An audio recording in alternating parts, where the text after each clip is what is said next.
Hey, what's going on? This is your boy Miguel, and this is Common Conversations. And I have my beautiful friend sitting across from me. Hi, friends. Look, she does it so well. Y'all know Missy. Missy, what you been up to? All the things, traveling this beautiful state of Indiana. Yeah? Yeah. Awesome sauce. Yes. So we're going to talk to Missy about traveling all the state of Indiana. But if you're first and new to the podcast, this is a podcast about social equity, all the things unscripted, scripted that we want to talk about every day in our lives, right? Or technically all the things we do talk about in our lives, whether it's politics, racism, sexual abuse, how you made your first million, and when you lost it. We will package it all, throw it in a box, and have that discussion. And it's authentic, right? It's unapologetic. And Missy and I have been on this amazing journey. She's on her own journey, kind of finding the BFE areas of Indiana. Not wrong. You are not wrong.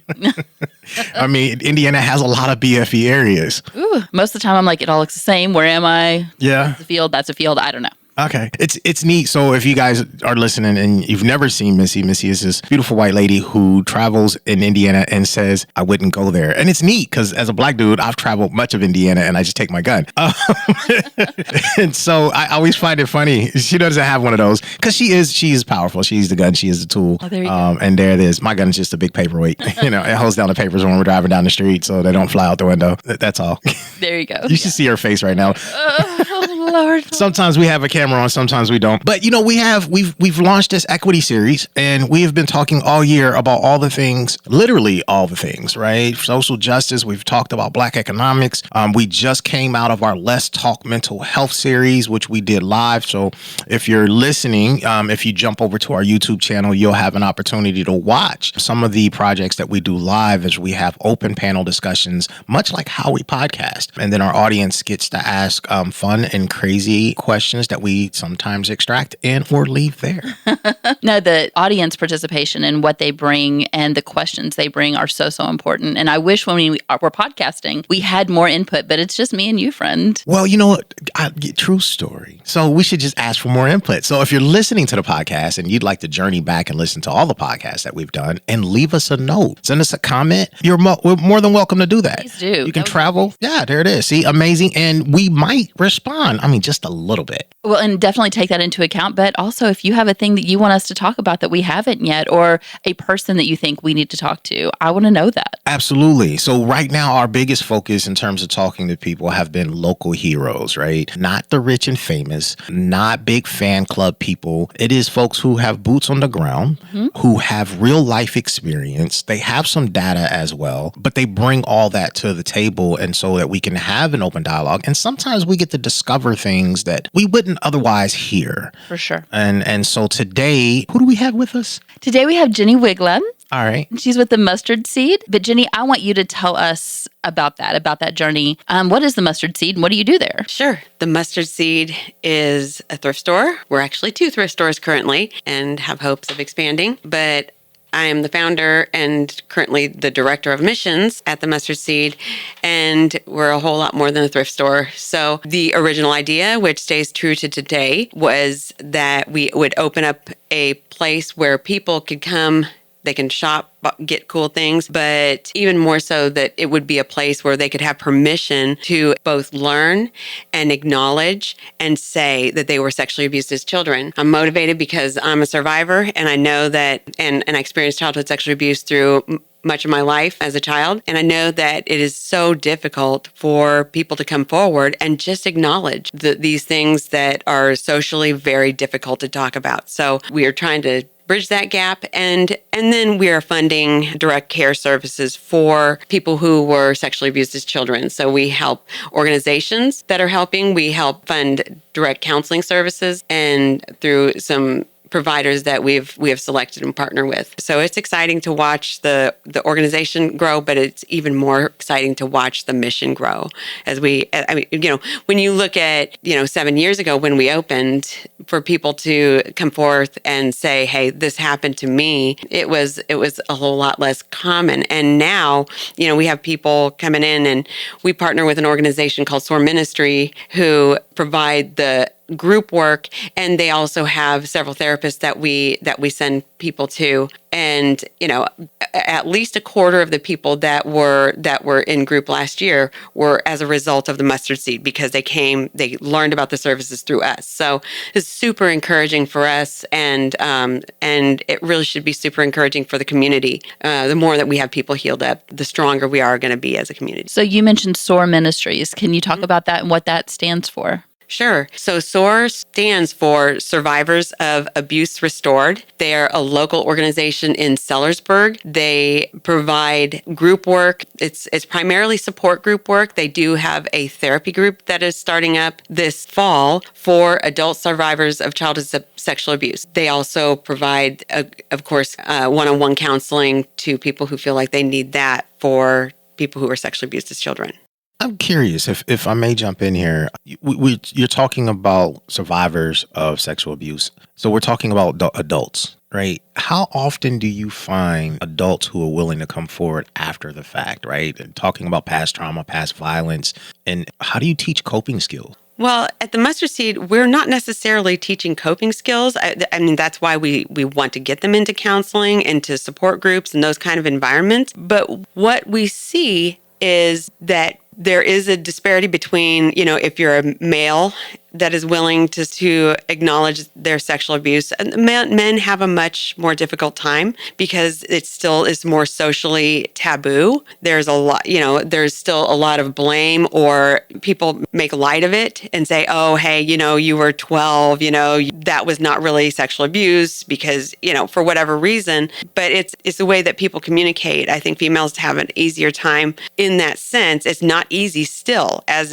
a female. It's certainly not easy for females to say, hey, I was sexually abused. But when we offer people a place, when we offer people an environment that says, hey, if these things happen to you as a child, I know it's really hard for you to talk about, but here is a community that is ready to embrace you.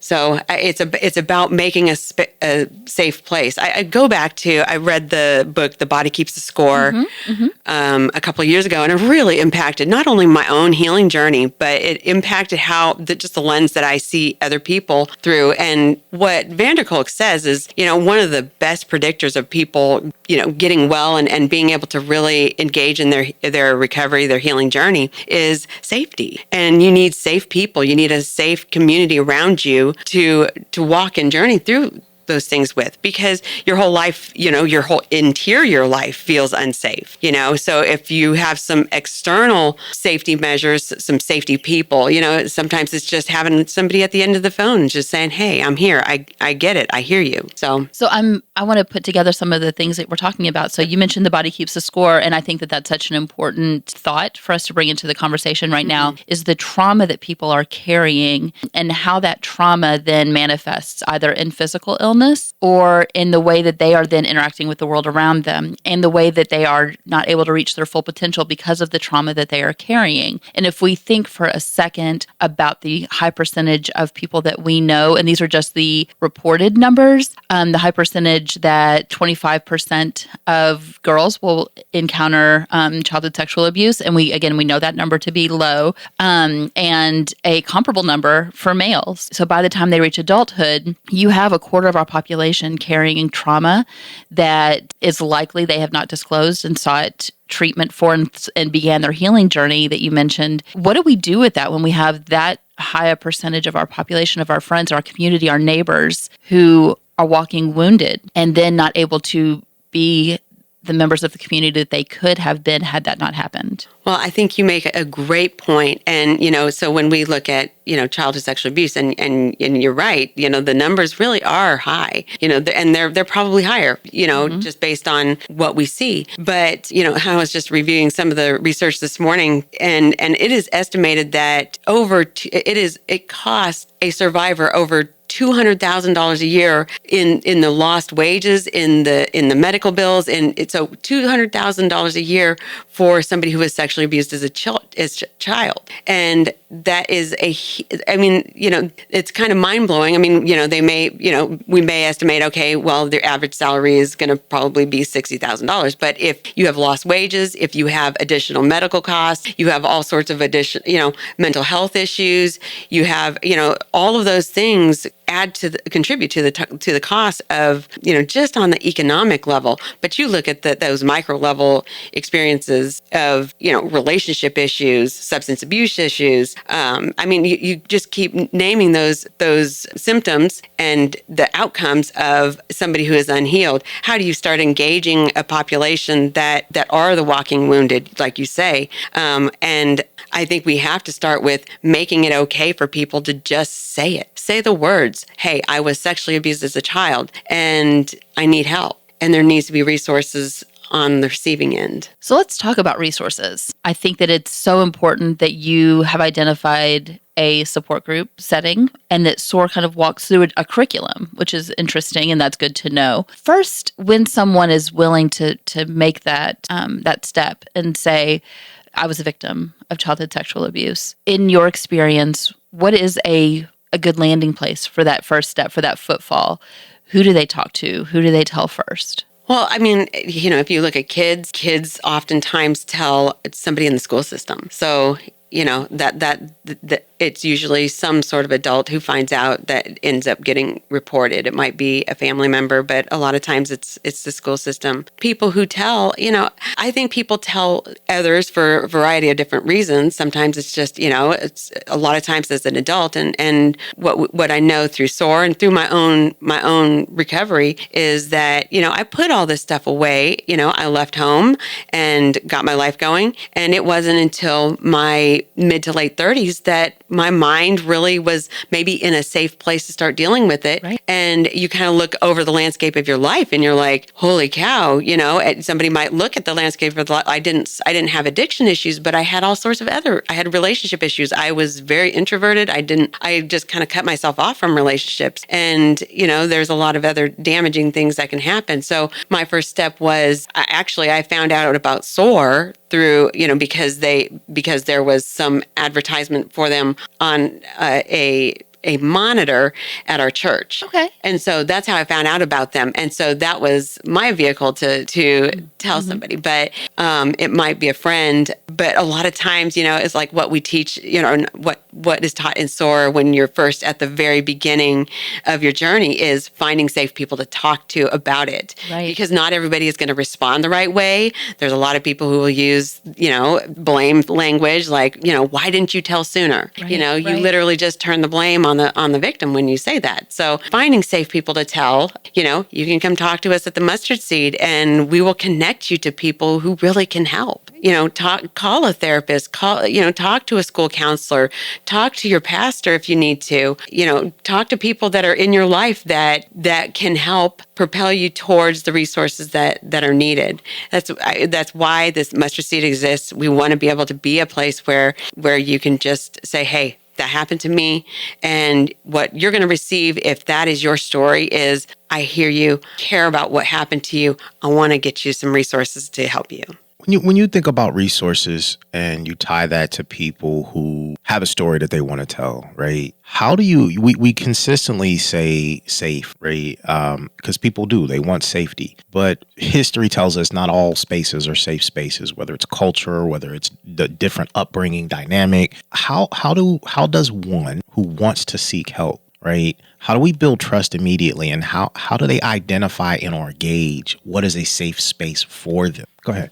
I think that's a great question. And I think that a lot of survivors are going to struggle with that. A lot of survivors, whether they're survivors of sexual abuse, child abuse, domestic violence, their radar, our radar is sometimes a little off. It's hard to tell. And that's why we have to teach who would be a good person to talk to, because we don't know. And so, from my experience, it has been identifying a trusted friend who has over the course of time demonstrated reliability, demonstrated support. Again, going to, some mental health professionals, engaging in some of our community resources like New Hope, like the Mustard Seed, Center for Women and Families. So engaging in some of the organizations that will believe you and can react. But, overall, I really think that, I go back to what I first said, is that finding somebody that has already demonstrated reliability, especially if you're talking to an adult survivor, because you might just need a little bit of help just getting you to go to the next step of, okay, now I'm ready to talk to, a counselor. What, if you don't mind, and I mean, Missy, you do a lot of this work as well, and so I wonder for a listener who is a victim or survivor of who has created their own community, right? Stepping into a community that does direct work like this, what does safety look like? What do you think safety looks like to them? And then how does the organization build trust, right? Where trust, we know within survivors is rare, right? They trust what they know. And so they see people through different lenses. And so I also know I come from a child of survivor of domestic violence and watched my mom go through all these journeys with, my fathers. I say fathers because she was married plural, but each had their own way of violence. Sometimes it was physical, sometimes it was mental, sometimes it was economic, sometimes it was like full on psychological warfare. And I remember witnessing these things, right? And so I know as an adult how that affected me as a child, and it created barriers for people who fit a certain personality type, whether they were women or whether they were men. It specifically used to be men, right? And then we started learning as I would go down this journey that through personality types, through body mannerisms, through how a person carried their voice, it would trigger me. But that took a long time to learn. And so for a long time, I wouldn't seek help because the person who was sitting across from me would emulate that very trigger. So that's why I asked that question. I know for us in the model that we use, the Healthy Families model, we teach reflective strategies that take some of that language that can be the triggering language that, like you mentioned, the blaming language, and also puts our families that we serve in a place of reflection where they're able to move out of their brainstem, where you're more in that survivor space. When you're triggered or when you are fearful, you move back into the brainstem because that's our more feral is not the word, but it's a word that's coming to me, our more primal space of surviving. And when you use reflective strategies, you move people up into their frontal cortex that brings them out of that emotional response and into a place where they can problem solve and they can be present. And we teach our staff and our support specialists that go out and do prevention work, these strategies, and making people aware of that language, that blaming language. People don't tend to realize, and we believe deeply in this project, we believe that people want to be good. We believe that people want to do what's best for the community. And that's why we're talking about this. What can we as community members do when someone discloses to us? The last thing that we want to do is ask the why questions tend to be blaming. So when you say, why didn't you, or why did you react that way? Why didn't you tell someone? Then you are creating a space of blame. And so avoiding those questions and asking the other questions, how can I help you? How can I support you? Who can we talk to? Those are the words that we should default to rather than putting someone in a space where they have to defend themselves. Now, Ginny, what do you think? I think that's a great springboard for understanding how do you respond? How do you engage with somebody? That the blaming language is obviously, people don't mean to do that.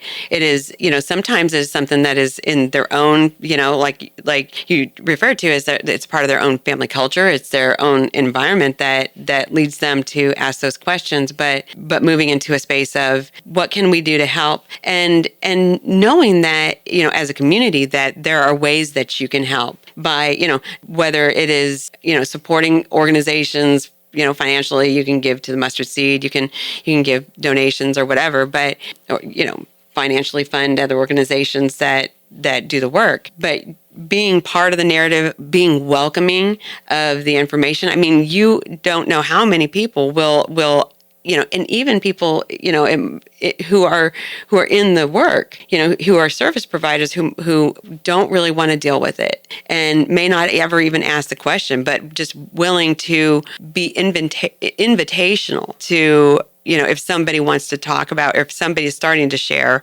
that, it may not be something that you feel like you can handle. And you can say, I don't know really what to do with this information, but I care about what happened to you. I mean, as a survivor, as somebody who has disclosed, in the past, for somebody to just say, hey, I care about what happened and I want you to be able to get help and get free of this. I know I can see that it's really impacted your life. I'm hearing you. And then, follow that up with, how can I help? I love that. It is amazing to me. We hire caseworkers, social workers, home visitors who have that caring heart and that empathetic spirit, but even that population, teaching them how to ask the question. I can't tell you how many home visitors, when you're training them to ask these, because it's something that we ask every family that we serve. When you were young, did you feel safe in your body? Was there anyone who made you feel unsafe? Were you a victim of childhood sexual abuse? We come out very early in our services and ask that question explicitly. How many of our staff have to really be coached through asking because it feels too personal and private? I am curious about that. As we've been talking, my brain is churning, thinking, why is it? Why is it such a taboo? I know that it is. I can feel in my body that it is, but why is it? Because if we believe that the child was a victim, had no blame in that, why do we feel that we can't ask and that we can't explore that with someone? My first reaction is because it is so inherently evil. Childhood sexual abuse is inherently evil. Mm-hmm. And it is unthinkable for most of us, those of us who are not perpetrators, to do those type of things to a child. So, I mean, I think that that's where we start. And, if people have that kind of history themselves, they might recoil from it also because, because they're also in denial. It's just, cover it up, push it away. I don't even want to think about it. And so that I don't want to listen because it's triggering something in me. It's setting off a whole slew of feelings that I don't even understand. Right. And you're in that escalated space. Right. You don't even connect. You might not even connect that, you talked about earlier that the connection of, somebody saying something that triggers you. You don't even understand sometimes when you're in the setting why, when somebody says something or what has happened that is connecting to your experiences, connecting to those emotional pieces in your experience that maybe don't even have the images or whatnot that are present. I think that's such an important statement to say. We don't always know what takes us to that escalated space, and to have permission to explore that. One of the things that we talk about when we're doing we're having these conversations that may escalate people is notice where you feel that in your body and don't judge it, but interrogate it. Why is my stomach hurting? Now that we're in listeners, I'm being very cognizant that this conversation may be doing that for you, maybe bringing you into an emotionally escalated space or bringing anxiety. And I want to give you permission to take a deep breath and breathe through that and interrogate that. Be curious about what your body is telling you. And hopefully this conversation can bring freedom to you to know that it is okay to talk about this. And in your time and in your space when you feel safe to do so, and that there are resources, that the Mustard Seed is there to hear you, and that they have people who are trained to have that conversation, which is amazing. I would like to shift, if that's okay, to talk about resources. We believe the foundation of this project is that if the community knew that there was a gap, that there was something happening that was affecting their neighbors, their community, and again, that we want our community to be as a thriving space where all can reach their potential. If we knew that 25% of our neighbors have experienced something that is possibly prohibiting them from reaching their potential, that the community would want to do something about that and to fill those gaps. In your experience, when you are doing this work, do you find that there are gaps in services? And what are those? And maybe we can talk through together what it would look like to fill those holes. Absolutely. Well, I think there's a lot of gaps in service. Remind me of the. I think the first part being, what are the gaps in services, and what does that look like for our community? So in exploration of gaps in services for for childhood sexual abuse and for a multitude of other issues like domestic violence, substance abuse, and whatnot. I think that what we find is that are huge gaps in service in the mental health piece. So, finding counselors that don't have a 6-month wait list. Some of the service providers that I've talked to cannot hire people. They can't hire the therapists. They've had job opportunities open for a year plus and still can't hire people. So we have those serious issues. We talk about we were talking about earlier off, before we came on about the domestic violence piece. We understand that people who are sexually abused as children, they have a higher likelihood of being also involved in domestic violence, and to not have that piece in our community. We have some really great resources, but I don't think that we have enough, and I don't think we have enough funding for those resources. So I want to go back and talk about a couple of the things you said. First, that there are places where we have job openings in Southern Indiana that have had therapists, have a need for therapists for over a year, and they can't hire, partly because their funding does not allow them to compensate the therapists in the way that they deserve to be compensated. Absolutely. And we name some names specifically. We won't necessarily do that here, that there are people doing this work and doing this work well, but the wages that they are able to pay because of their funding sources, you could make working at McDonald's. That's the absolute truth.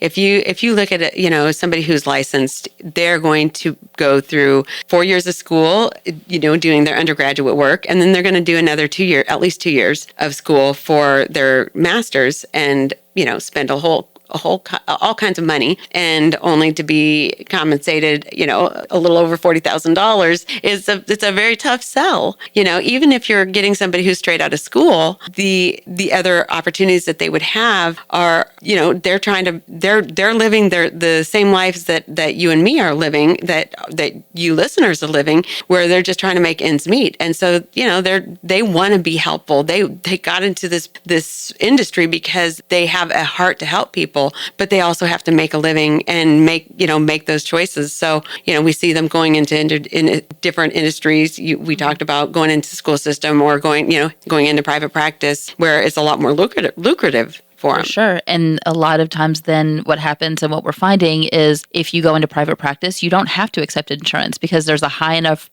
percentage of the population who need mental health services, but they're willing to pay out of pocket to do that. And that creates a huge gap for our families that are not able to afford mental health services without the aid of insurance, especially state insurance. Yep.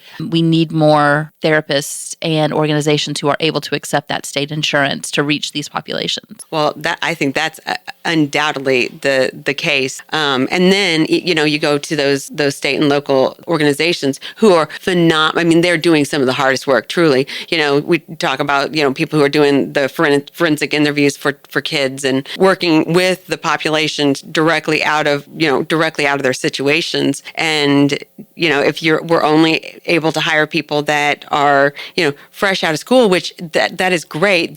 Everybody needs a training ground, and everybody has a great skill set. But in order to maintain and keep people and build those skill sets and have robust services that can really get to the root of those issues, so that these people can actually move on with their lives and move into that, as you mentioned, those productive, living to their fullest potential. That's where we land. Is we want to see that and connect those dots. So specifically, we're talking about Clark and Floyd County, and we're saying, okay, here's a reality where we have public support systems, right? So here we're talking a Wellstone, we're talking Clark Memorial Hospital, Floyd Memorial Hospital, Life Springs. And in this space, we're identifying that our top performing organizations that are here to help survivors of domestic violence, child abuse, and even work in the world of prevention are underpaying the talent that you would actually want to have on board in order to help, right, heal the community.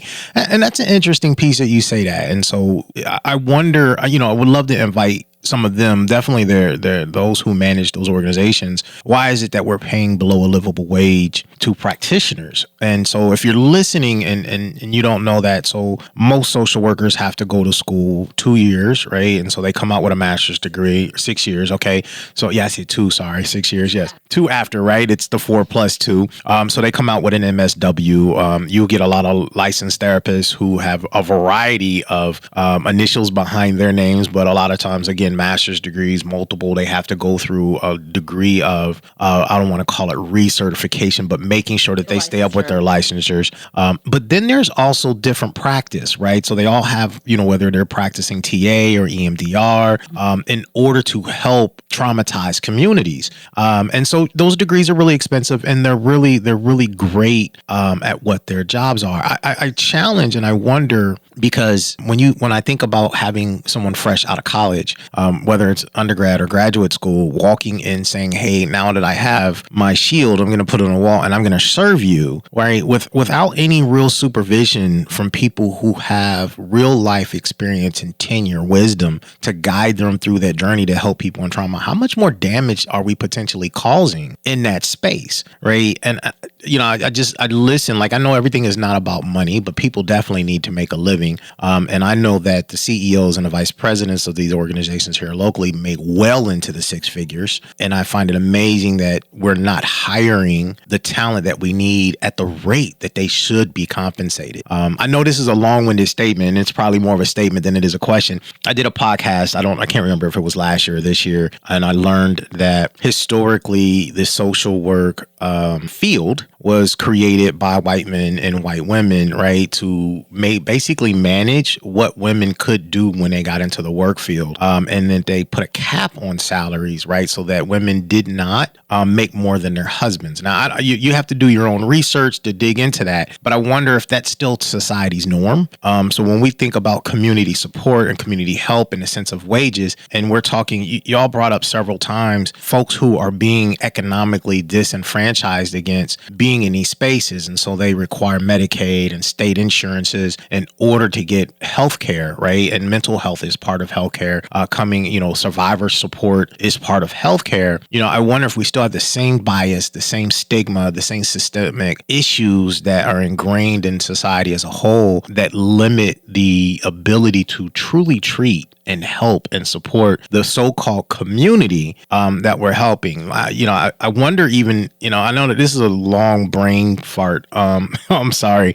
I wonder even, as we talk about Life Springs and Wellstone, and as they are organizations in our community, I wonder if the people that they serve, they even see them as community. That's a really good question. I also wonder sometimes if there isn't somebody who's benefiting from keeping people unhealthy.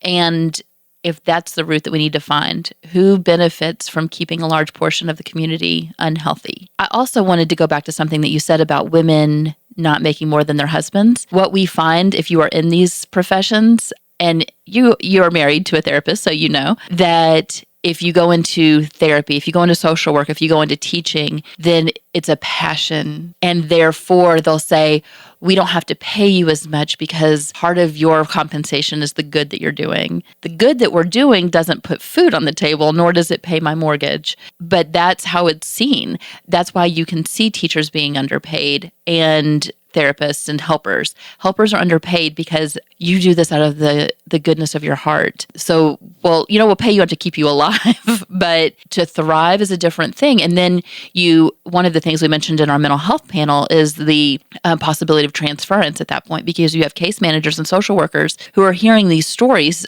saying, I can't pay my bills. And in the back of the home visitor's mind or the helper's mind, they're like, me either. But it's then that person's job to help problem solve ways that the family in front of them gets their needs met when they can't get their own needs met. And then you have unhealthy people serving unhealthy people. And how can we be truly effective if that is our cycle? Yeah. I also, and this is something that I can't speak truly intelligently about, but it's not just the organizations that are creating the framework for the compensation. I mean, you look at, how much is Medicaid going to pay?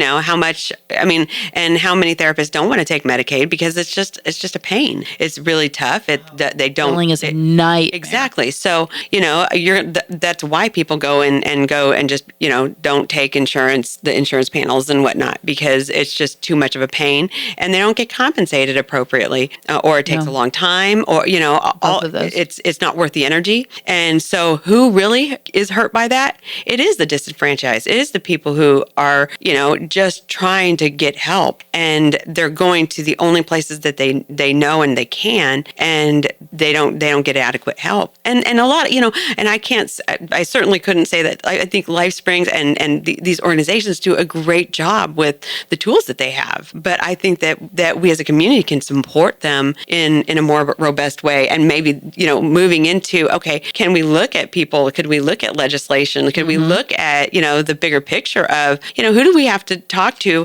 about, increasing VOCA funding, the Victims of Crime funding, which has been cut, which is monstrous to me. I think that, if you really want to deal with these issues of substance abuse, of all these things that stem from trauma, then we have to deal with the trauma. We can't just put a Band-Aid on something, if you're dealing with substance abuse and you never get to what caused you to start down that cycle. I don't see a true pathway out, a long-term pathway. You might get a short-term, but I don't see a long-term pathway that's out. I love that you identified that policy might be where we have to move to and move our eyes to. And people who listen to this podcast are looking for a way to help. And that is a way to get involved to help. We are all voters. We all have the right to vote, and therefore we should exercise that right. And we need to push the people that we put in those offices to make the choices that truly affect and lift up their community. And these are people in the community. People who receive state funding and state insurance are community members. These are the people who are our neighbors. And when we make policy based on the top percentage of the echelon and not all, with all in mind, then those are the people who get hurt, continually marginalized. And we need to make sure that our votes give voice to those who are marginalized. So we talked about mental health care.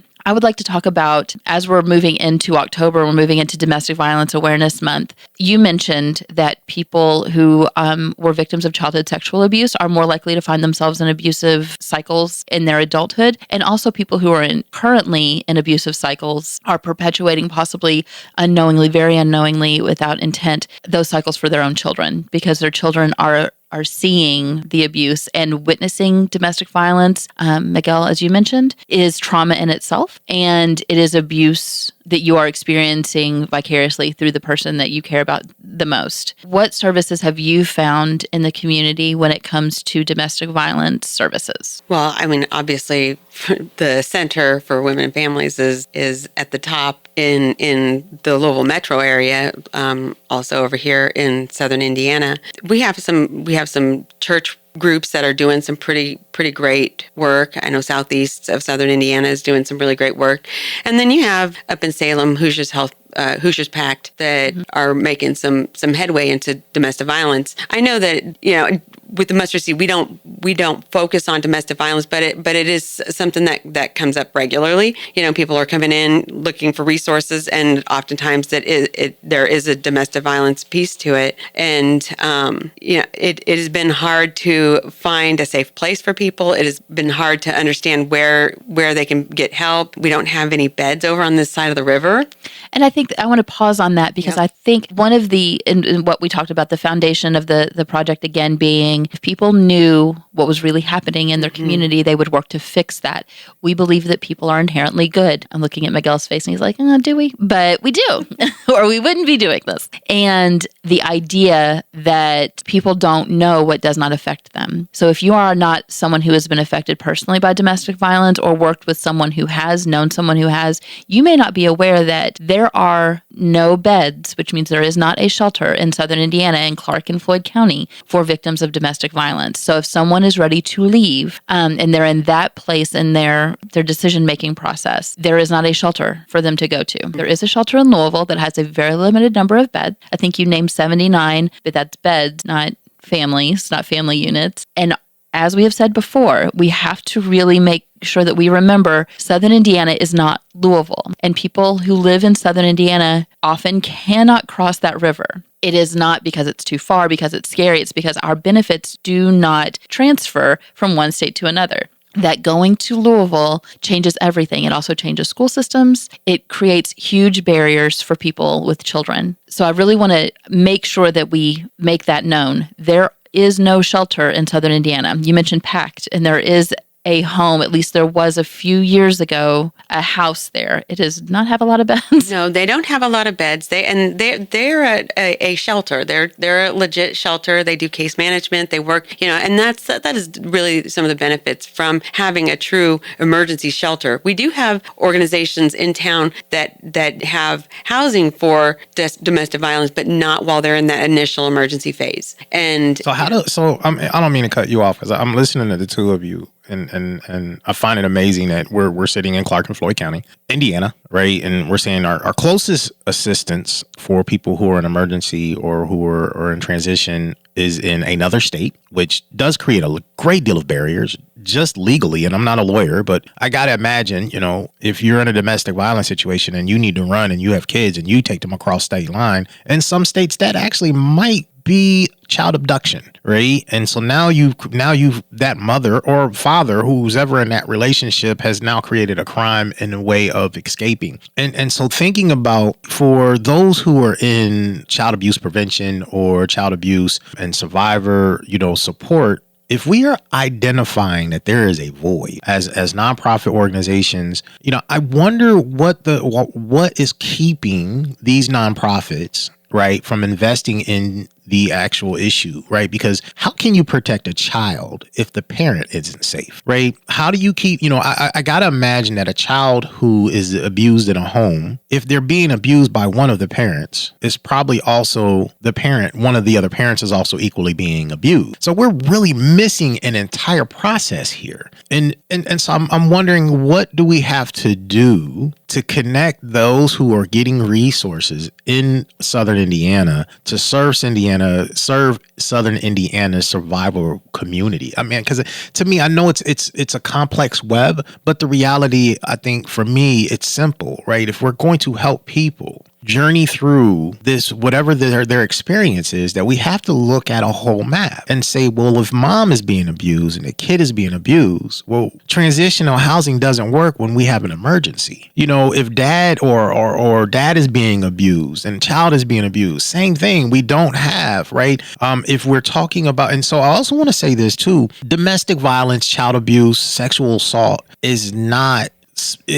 doesn't just happen in disenfranchised or economically challenged communities. There's no salary, there's no living, component that says, well, because I'm rich and wealthy, I'm not over here abusing somebody or sexually assaulting someone. So I also, with that same statement, I wonder, where are the advocates, right? Where are the advocate agencies? We know they're in central Indiana being Indianapolis, which is our capital, but those resources typically don't travel south. And we're almost 100 plus miles away. We're 2 hours specifically from anything that would allow a person. So if someone doesn't have transport, and that's at all, if you're trying to escape a situation and you can't get into a vehicle or a bus line or a train to get to a safe space, then, where do we go here? And a report came out in 2021 from our prosecutors in Clark County that I believe domestic violence was up 181%, and there was 98 deaths just in Clark County, right,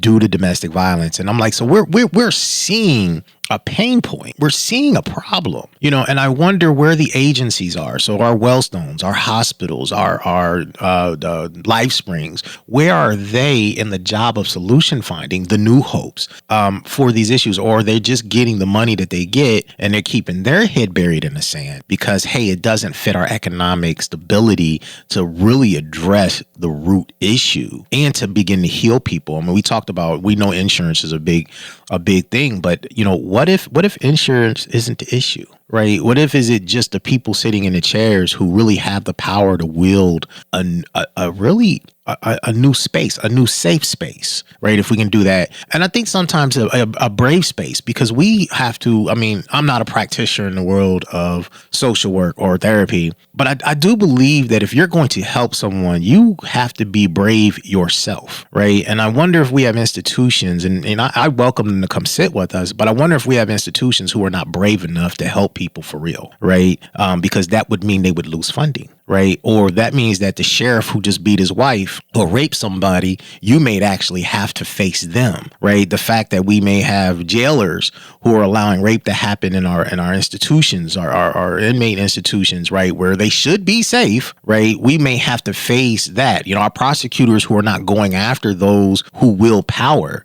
So I have a lot of questions as we journey through this, and our podcast is about finding equity, which means sometimes we have to ask the question and face a thing that we're not willing to face in order to get to it. I appreciate what y'all are sharing, and it takes some thought. And I hope that our listeners, regardless of where you're listening at, you're asking the same questions in your own spaces, whether you're in Ohio or Utah or maybe in another country, because domestic violence, sexual assault is a real thing, trafficking is a real thing, and we face it. And the reality of it is that it may not be mass population. It may be such a small, minute part of our population, but it affects a mass amount of people, right? We know that billions of dollars are lost, both in GDP, et cetera, regardless of what region or country or state you're in, that are directly related to sexual assault and domestic violence. Again, one of my other long thought processes as I'm listening to y'all talk, I'm wondering where are resources, right? We have resources. So it's not like we're void of resources.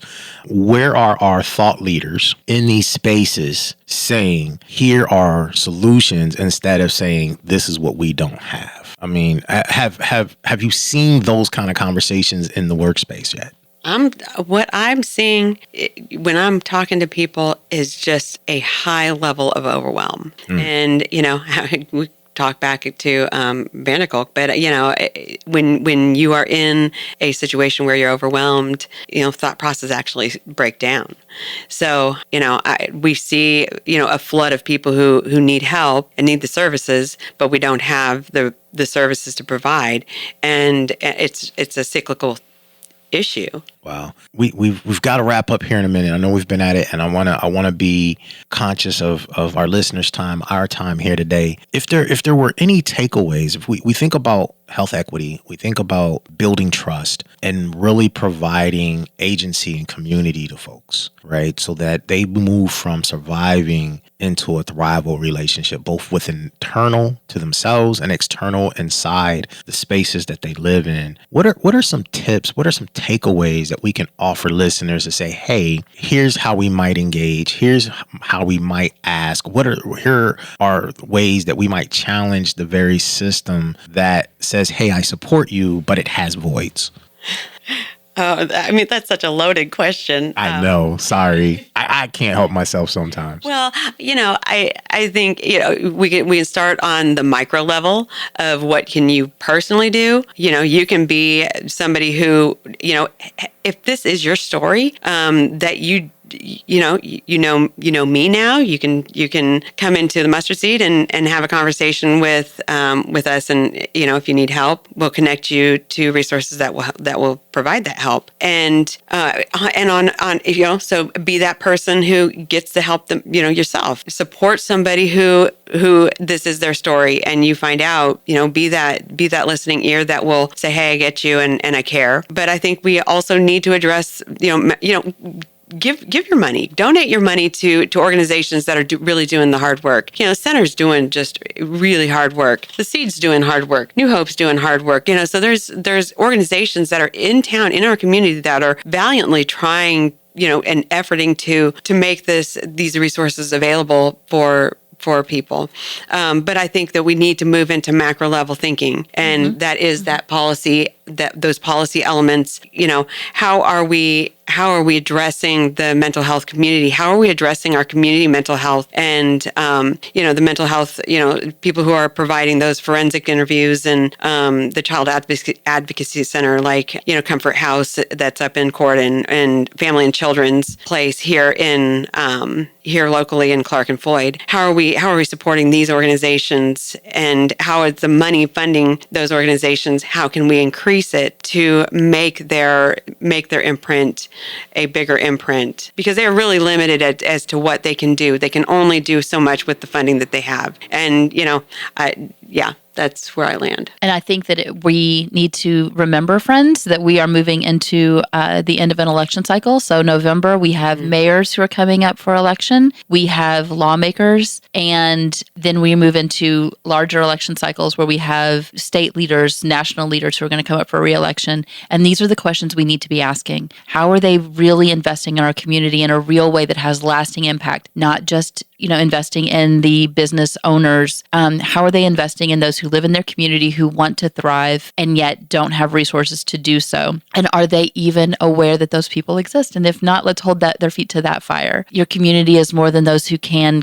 contribute to your campaign. Your community is also those who just need to go to work and raise their family, and that's that is their number one priority. And if you are in those spaces where you can influence those lawmakers, that's your role. That's what you need to be doing right now, and advocate and lobby for those who are just trying to survive, so they don't have time to advocate and lobby for themselves. I like that you said we're in this election cycle, and everybody is, regardless of where you are in state, city, county, you're getting to vote for a commissioner or a city council or a mayor. If you're in Southern Indiana, you've got council people, commissioners that are coming up. But I would challenge listeners to call the mayor. So if you're in Jeffersonville, call Mayor Mike Moore.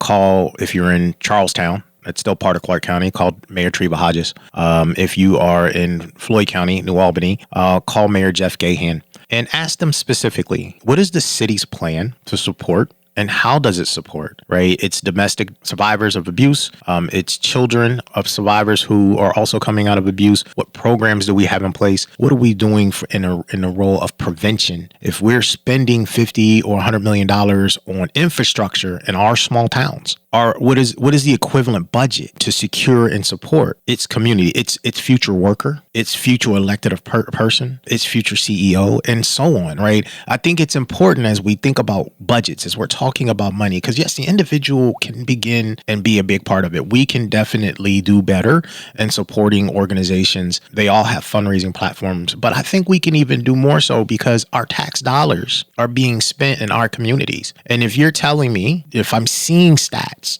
like 1 out of every 4 persons will be in a domestic violent relationship. And that's a national average. I think in Southern Indiana, we had talked at one point in time that 1 out of every 4 young girls will be sexually assaulted before they get out of middle school. And it's 1 out of every 6 boys that will be sexually assaulted before they get out of middle school. And that's just what's reported. If we're not, as people, looking at that, because that's our children. And anyone who's listening to the podcast says, not my kid. Yes, it is, right? Because what we didn't have an opportunity to talk about is that there are layers and many different types of sexual assault. It's not always through penetration, right? And so we think sexual assault has to do specifically with rape, but there's lots of violence that is inflicted on us as a population of people. And I think we need to start addressing that. But call your mayors and let's see what their plan is. Let's see how they show up. And that's going to tell a real story. I've heard and I've learned today that we have resources in our community, both for survivors of child abuse and survivors of domestic violence, survivors of sexual assault. But what we tend to lack are some safe spaces, both in transition, right? How do we move from the emergency into a thriving space, a safe and brave space? And our practitioners who are in this space may need to do a better job, right? We may have to have some thoughtful thinking that say, hey, how do we come up with new solutions? I know that Missy and I will be interviewing, what's her name? I'm sorry. Zenebia Law, who is with Center for Women and Families. Center for Women and Families. We definitely are inviting the mayors to come sit down and talk with us as well, because we want to know.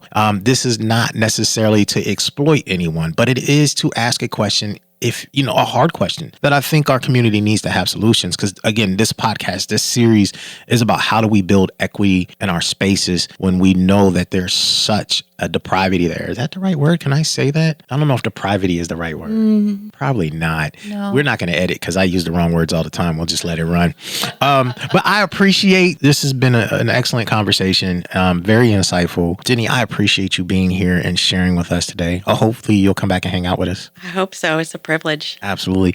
Anything we got, any takeaways before we walk away out of here? No, other than in October, we do have 2 panels. We have one on substance abuse and we have one on domestic violence. And we're really excited. And I think Jenny's going to join us on that panel. Awesome. Yeah. So we get to see, we'll see you back. So October 25th is our substance abuse panel, and October 27th is our domestic violence panel discussion. They are in person. So if you're listening and you're in Southern Indiana, you're welcome to come. They are free. If you are listening and you want to watch them later, we do take those same platforms. We chop them up, edit a little bit, but then we throw it on YouTube and some other social spaces like our Facebook page, where you can begin to watch and engage those as well. Other than that, my good people, it's a Friday where we're currently sitting. Yes, Friday. I am ready to check out. Same. It is also the beginning of a holiday weekend. It is. Fabulous. And if you're in the area, World Fest is starting. It started yesterday. Yes. So go over and venture World Fest. Get a little culture. Next year, because Well, it's past by now. okay. Well, there it is. It's by the time you listen to this, it will be over. So hopefully you had an experience. Yes. There it is. I know I will. Look, good people. This is your boy Gale. This is Common Conversations with my host, Missy Smith. Yeah, and we'll holla at you later. Thank you for tuning in. Like, subscribe, all the fun stuff that you don't want to do. Ring the bell for the next episode. And by the way, go over on Facebook and holla at us. Peace, love, and hair grease. Bye, friends.